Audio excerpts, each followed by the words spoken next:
ముఖ్యమంత్రి గారి సూచనలతోటి అనపర్తి నియోజకవర్గంలో బిక్కవోలు పొలమూరు రైతు సేవా కేంద్రాల్లో ధాన్యం కొనుగోలు ప్రక్రియను మంత్రి Nadendla Manohar, MLA Nallamilli Ramakrishna Reddy, joint collector Meghaswaroop పరిశీలించారు.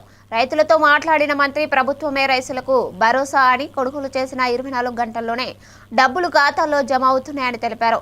గత ప్రభుత్వం హయాంలో నిలిచిపోయిన బకాయిల్లో పెద్ద మొత్తాన్ని ఈ ప్రభుత్వం చెల్లించిందన్నారు. సాంకేతికతను వినియోగిస్తూ పారదర్శకంగా కొనుగోలు జరుగుతోందని, మిల్లింగ్ వరకు కఠిన నియంత్రణలు అమల్లో ఉన్నాయని చెప్పారు. జిల్లా ధాన్యం సేకరణ పండుగ వాతావరణంలో సాగుతోందని అధికారులు తెలిపారు. సాధు శాసనసభ్యులుగా ఈ ప్రాంతానికి ఎనలేని సేవలు చేశారు. ఆ బ్యాక్గ్రౌండ్లో, ఆ నేపథ్యంలో ఒక తపనతో పనిచేసే మనిషి మన రామకృష్ణారెడ్డి గారు.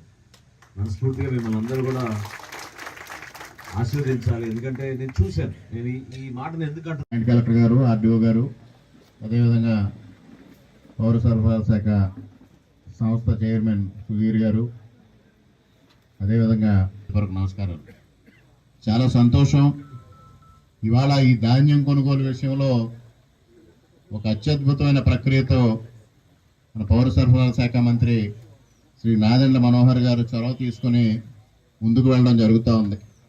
ముఖ్యంగా ఇటీవల కాలంలో మన నియోజకవర్గంలో పీపీసీ సెంటరు గౌరవ శాసనసభాపతి అయ్యనపాత్ర ఈస్ట్ గోదావరి జిల్లాలో వివిధ ప్రాంతాల్లో పర్యటన చేసి ప్యాడీ ప్రొక్యూర్మెంట్ ఈ సీజన్లో ఎలా జరుగుతున్నది అని రివ్యూ చేయడం జరిగింది. మనమంతా కూడా అధికార యంత్రాంగం అంతా కూడా మినిస్టర్ గారు ఇచ్చిన బెంచ్ మార్క్స్, మినిస్టర్ గారు ఇచ్చిన గైడ్ లైన్స్